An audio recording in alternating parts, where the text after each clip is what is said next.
දැන් මේ තුන්දෙනා කියලා කියන්නේ මේ මිනිස්සෙයි ස්වාමි පුරුෂයයි භාර්යාවයි දෙන්න මේ පොඩි එකත් වඩාගෙන දැන් ගොපලු ගමකට එනවා.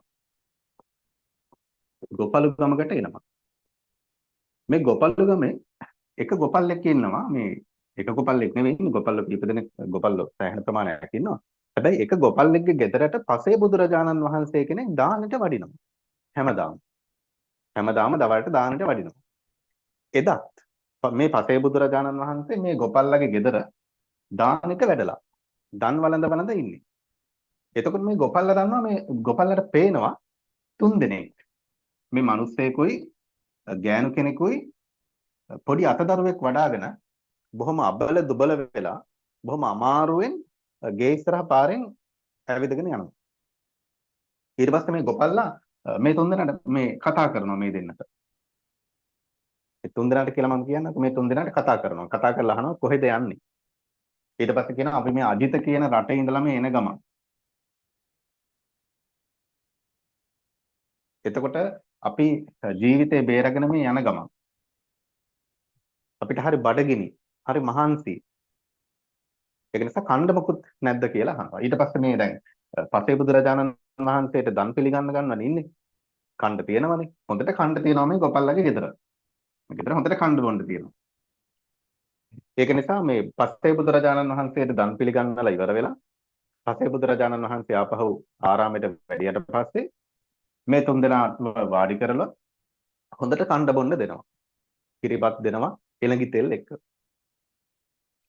හොඳට කනවා. දැන් මේ ගෑනු කෙනා මේ පිරිමියට දෙනවා. තමන්ගේ පංගුව පොඩ්ඩක් කාලා පිරිමියට දෙනවා. මොකද පිරිමියානේ.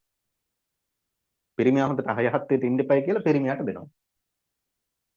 පිරිමියා කෝතුහල හොඳට කනවා. හොඳට කනවා. හරි.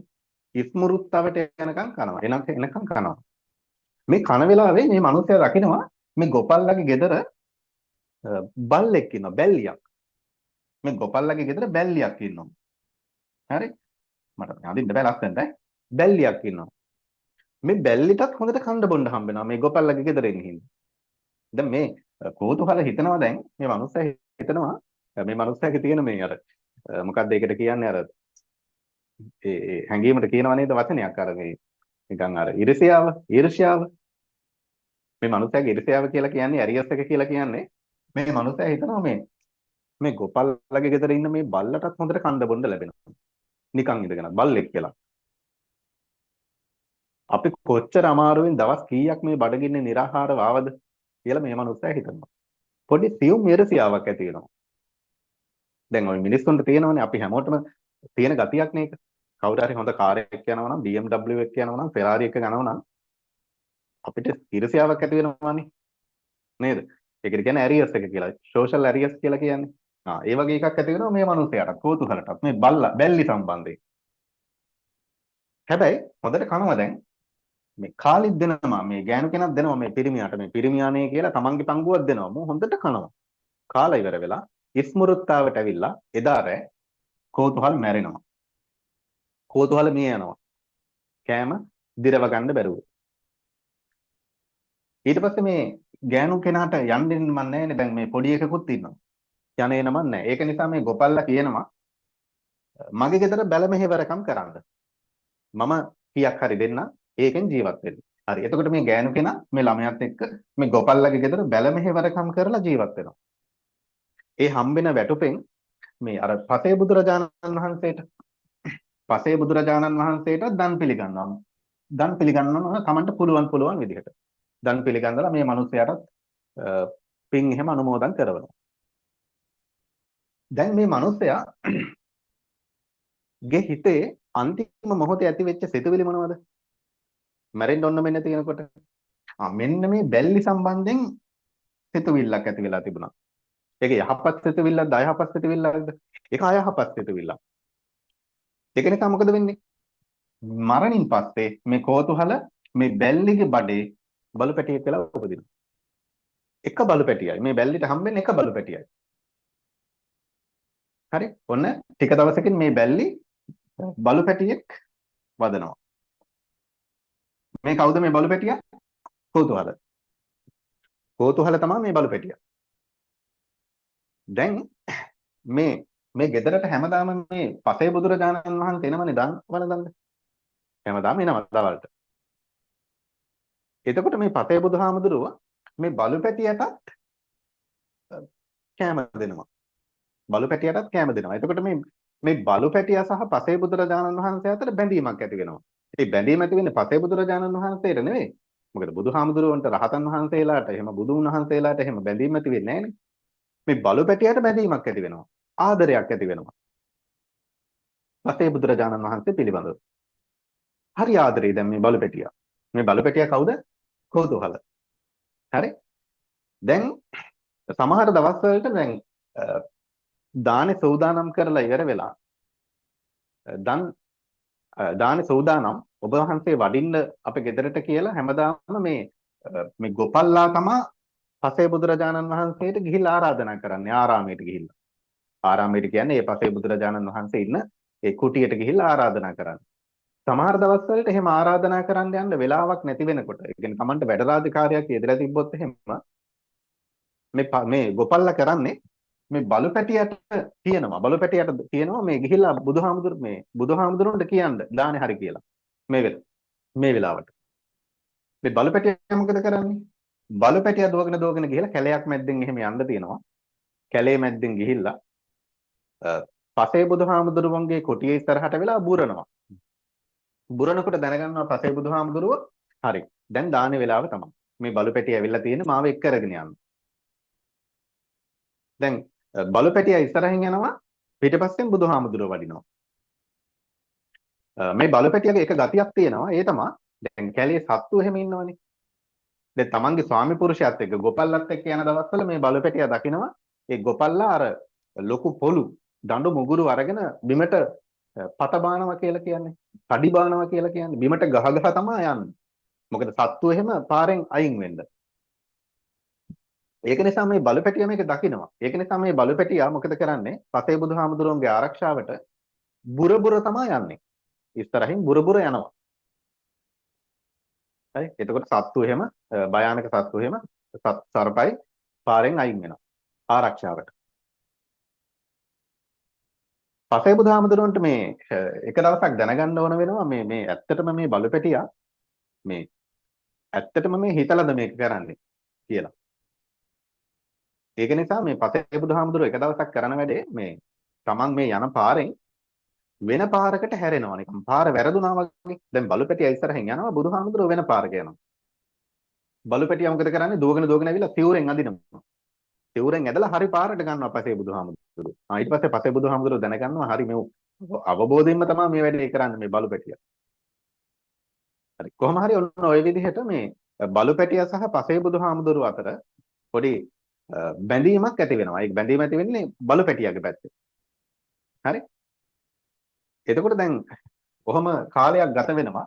කොහොම කාලයක් ගත වුණාට පස්සේ මේ බුදුහාමුදුරුවන්ට මේ අර ගොපල්ලා සිවුරු මහගන්න රෙදි පූජා කරනවා. රෙදි පිළි පූජා කරනවා. දැන් අද වගේ කඩේට ගිහිල්ලා හොඳ තායි සිවුරු හැම ගන්න නැහැ නේ කාලේ. ඒ කාලේ රෙදි තමයි පූජා කරන්නේ. රෙදි පූජා කරන ඊට පස්සේ හාමුදුරුවෝ ඒව මහ ගන්න ඕනේ. එතකොට මේ පසේ බුදුහාමුදුරුවෝ කියනවා ගොපල්ලට මේ මට තනියම මේ සිවුරු මහ ගන්න බෑනේ. මම දන්න කෙනෙක් ඉන්නවා හිමාලය කිට්ටුව. මං එහෙට ගිහිල්ලා මේව මහගෙන එන්නම්. මට හැබැයි කාලයක් ගත වෙයි. ඒ කාලය තුල මම දනට වඩින්නේ නැහැ කියලා පසේ බුදුහාමුදුරුවෝ මේ ගොපල්ලට කියනවා. ගොපල්ලත් හරි. ගොපල්ලත් ඉතින් මුලින්ම කැමති වෙන්නේ නැහැ. මුලින්ම ගොපල්ලා කියනවා පසේ බුදුහාමුදුරුවන්ට මේ තනියම මහ ගන්න බැරිද කියලා. ඊ ගොපල්ලට තියෙන ආසාව අර දන් පිළිගන්නන්න තියෙන ආසාව. හින්දා ඒ වුණාට වැඩක් වෙන්නේ නැහැ. මොකද බුදුහාමුදුරුවන්ට තනියම මහ ගන්න බෑනේ. ඒ හින්දා බුදුහාමුදුරුවෝ අහසට නැගලා හෘදි බලයෙන් අහසට නැගලා හිමාලය පැත්තට යනවා. මේක ගොපල්ලා වගේමයි මේ බලු පැටියක් බලාගෙන ඉන්නේ. මේ බලු පැටියත් මේක බලාගෙන ඉන්නේ. බලු පැටියට හරි දුකයි. බලු පැටියට හරි දුකයි. ඒක නිසා ඒ දුක වේදනාව හින්දාම ඒ තියෙන ආදරයත් එක්ක ඉපදුණු දුක වේදනාව හින්දාම මේ බලු පැටියා ලය පැලිලා මිය යනවා කියලා කියනවා සද්ධර්ම රත්නාවලී කතුවරයා. මේ බලු පැටියා ලය පැලිලා මිය යනවා. පසේ බුදුහාමුදුරන්ට තියෙන ආදරය හින්දා. දැන් මේ මැරිලා කොහෙද උපදින්නේ? මැරිලා උපදිනවා දිව්‍ය රාජයෙක් වෙලා දිව්‍ය ලෝකේ. දිව්‍ය ලෝකේ දිව්‍ය රාජයෙක් වෙලා උපදිනවා. කවුද? මේ බලු පැටියා. ඇයි එහෙම උපදින්නේ? අන්න අර පසේ බුදුහාමුදුරුවන්ට තිබුණු ආදරය, ඒ තිබුණු ලෙන්ගතුකම හින්දා දිව්‍ය රාජයෙක් වෙලා උපදිනවා. හැබැයි පොඩි දෙයක් තියෙනවා. ඒ තමයි මේ දිව්‍ය රාජයා කාගේ හරි කනට කොඳුරලා කතා කරනවා නම්, කනට කොඳුරලා කතා කරනවා නම්, ඒ කියන්නේ සාමාන්‍යයෙන් ඔය ගෑනුන්ට එහෙම අපි කතා කරන්නේ කනට කොඳුරලා. හරි? අනේ සුදු පනේ කියලා. ඒ වගේ කාට හරි කනට කොඳුරලා කතා කරනවා නම් 12 යොදුනක් ඇහෙනවලු. කාගේ හරි කනට කොඳුරලා කතා කරනවා නම් 12 යොදුනක් දුරට ඇහෙනවලු. මහා හයියෙන් ඇහෙනවා. 12 යොදුනක් ඇහෙනවා කියන්නේ සාමාන්‍ය විදිහට මේ අපි කතා කරන විදිහට සාමාන්‍ය විදිහට කතා කරනවා නම් ඒක දසදහසක් යොදුනක් ඇහෙනවලු. දසදහසක් යොදුන් තව්තිසා දිව්‍ය ලෝකයටම ඇහෙනවා කියලා කියන්නේ. සාමාන්‍ය විදිහට කතා කරනවා. ඇයි එහෙම උනේ? එහෙම උනේ මෙන්න මේ බුදුහාමුදුරුවන්ව බුරලා ආරක්ෂා කරපු හින්දා. අර පසේ බුදුහාමුදුරුව පිටිපස්සෙන් යනකොට මේ බලුපැටියා ඉස්සරහින් ගියානේ. ඉස්සරහින් බුරනේ යන්නේ පසේ බුදුහාමුදුරුවන්ගේ ආරක්ෂාවට. ආන්ගේ බුරපු එකේ පින තමා මේක පිනද පවද දන්නේ නැහැ. හරි? ආන්ගේ හේතුව හින්දා තමා මේ විදිහට කනට කොඳුරලා කතා කරනවා නම් 12 දුනක් ඇහෙනවා. සාමාන්‍ය විදිහට කතා කරොත් දසදහසක් යදුන් තවතිසා දිව්‍ය ලෝකයට එනවා. අර පසේ බුදුහාමුදුරුවන්ට ආදරෙන් ලෙන්ගතුකමින් බැඳීමකින් හිට ජීවත් වෙච්ච හින්දා මේ බලුපැටියා මනුස්සයා නෙවෙයි බලුපැටියා දිව්‍ය රාජයෙක් වෙලා දිව්‍ය ලෝකෙ උපදිනවා. මේ දිව්‍ය රාජයාට මෙන්න මේ විදිහට මේ අර මහා හයියෙන් කතා කරන එක ඇහෙන හින්දා මේ දිව්‍ය රාජයා නම් කරනවා ഘോഷක දිව්‍ය රාජයා කියලා. ഘോഷක. දැන් අපි මේ කතා කරන්නේ ഘോഷක සිතානන්ගේ කතාවනේ. ഘോഷක කියන නම යෙදෙන්නේ ඔන්න ඔතනින් දිව්‍ය ලෝකෙ. හරි? ඊට පස්සේ තමයි අපි දිගටම ഘോഷක කියලා ව්‍යවහාර කරන්නේ. දැන් ඔය කතාව කියනකොට මෙතන කියනකොට මට මතක් වෙනවා තව එකක්. ඒ තමයි කවුද? ඒ තමයි ආලෝකා. ඒක මතක් වෙන්න ඇතින්නේ. මේ දවස්වල සාමපාගමන යන බලුපැටියෙක් නෙවෙයි නේ. සුනකයා කියනකො හැමෝම සුනකයා කියලා කියන්නේ. ආලෝකව තමයි මට මතක් වුනේ. දැන් බලන්නකෝ ලෙන්ගතුකම. ඒ සිවුරට තියෙන උගේ බැඳීම, ලෙන්ගතුකම ආදරය. දැන් සමහරු නම් එක දේවල් කියනවා. සමහරු කියනවා මේ සත්තුන්ට ආදරය කරලා නිවන් දකින්න බෑ. මේ හාමුදුරුවන්ට නම් කවදාවත් පඤ්ඤාකරණේ හාමුදුරුවෝ. කවදාවත් නිවන් දකින්න බෑ. මොකද සත්තුන්ට ආදරය කර බැඳීමක් ඇති කරගෙන නිවන් දකින්න බෑ කියලා. හැබැයි ඒවා මොනව වුණත්, ඒ තර්ක විතර්ක මොනව වුණත් මේ බල්ලගේ තියෙන බැඳියාව ලෙන්ගතුකම හින්දා මට හිතන දේ තමයි කවදා හරි දවසක ඔය බල්ලත් මෙන්න මේ ഘോഷක වගේ තමයි වෙන්නේ කියන එක මට නිකන් හිතුණා. මේ සද්ධර්ම රත්නාවලියේ කතාව මේ දැන් ඔයගොල්ලන්ට මේ කතාව ඉදිරිපත් කරන්න මම දැන් මේ කතන්දරේ බලනවනේ මුලින්ම. හරි මම මොනතරම් වාර ගන්නක් මේක ඉගෙනුවත් හෙට ආයමත් උගන්වන්න ඕන වුණොත් මේක හෙට පන්තියට කලින් මම මේක බලනවා. මේක කියවෙනකොට මට මතක් වුණේ මෙන්න මේ ආලෝකය කතන්දරේ.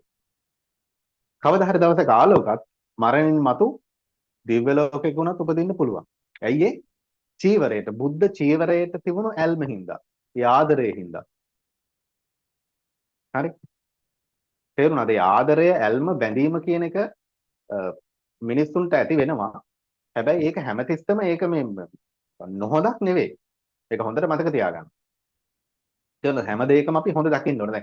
දැන් සාමපාගමනේ මොකද අර පෝස්ට් එකක් මම ෂෙයා කරා එකපාරක් Facebook group එකේ.